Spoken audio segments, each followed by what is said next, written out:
Hi, I'm Dave from JDS Sign Supply. If you produce graphics that your customers ultimately install themselves, this video is for you. I want to tell you about semi-rigid digital media. General Formulations produces a series of semi-rigid films. These intermediate calendered films are 6 mil thick before overlaminants are applied. Because of that 6 mil thickness, these semi-rigid films are easy to handle. You can remove the liner completely and the media is still manageable.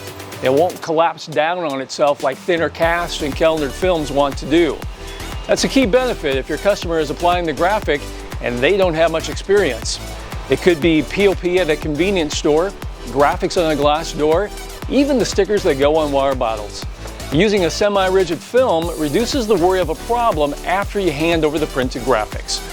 Now let's go through the options. General Formulations offers 4 semi-rigid films. GF 221 and 223 are removable up to 1 year. 221 has a gloss finish, 223 is matte. Both have a clear adhesive so you can apply it to a window.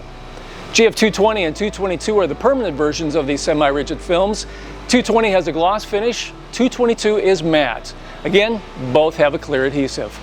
And there you have it, 4 great options for temporary interior or exterior signage, nameplates, POP displays, die-cut letters, and decals. To learn more, visit us online. To request a free 8.5 by 11 sample, call the number below. Thanks for watching.